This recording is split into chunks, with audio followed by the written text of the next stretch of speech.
Hello guys, আসসালামু আলাইকুম। আশা করি আপনার সবাই অনেক অনেক ভালো রয়েছেন। আমিও অনেক অনেক ভালো রয়েছি।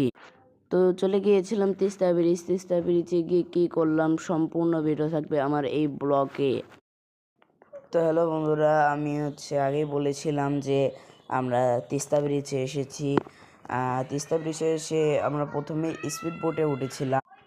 উঠে দেখুন কি পরিমাণে আমরা মজা করেছি। এই ভিডিওটা আমি আমার বন্ধুকে করতে দিয়েছিলাম, ও কীভাবে ভিডিওটা করেছে দেখুন। তো ভিডিওটা মনে হয় ভালো হয়নি। ভিডিওটা কেমন হয়েছে অবশ্যই কমেন্টে জানাবেন। আর আমার এই চ্যানেলে ভিডিও করা হয় না, ব্যস্ততার কারণে ভিডিও করতে পারি না।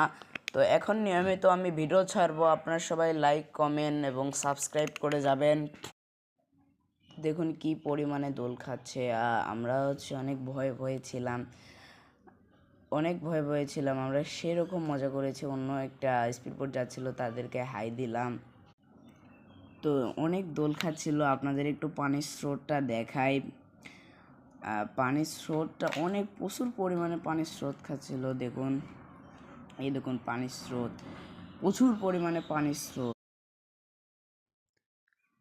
প্রচুর পরিমাণে দোল খাচ্ছিল। ভাই কি বলবো, ভয়ে ভয়ে সময়টা কাটিয়েছি। একা একা উঠেছিলাম স্পিড বোটে। একা একা ওঠার কোনো মজা নাই, কিন্তু বন্ধুদের সঙ্গে উঠলে প্রচুর মজা হয়, আনন্দ হয়। একা একা উঠেছিলাম অন্য স্পিড বোটে। তো খাওয়া দাওয়া করে আমরা চলে যাই একটা জায়গায়। এই জায়গায় গাছপালা ছিল, হাওয়া বাতাস লাগছিল। এই হাওয়া বাতাসের কাছে একটু বসে আমরা চলে যাই বাসায়। তো আজকের ব্লগটি এই পর্যন্তই। আশা করি আপনাদের কাছে ভালো লেগেছে। তো আপনারা সবাই সুস্থ থাকবেন, ভালো থাকবেন। ধন্যবাদ। দেখা হবে নেক্সট কোনো ব্লগে।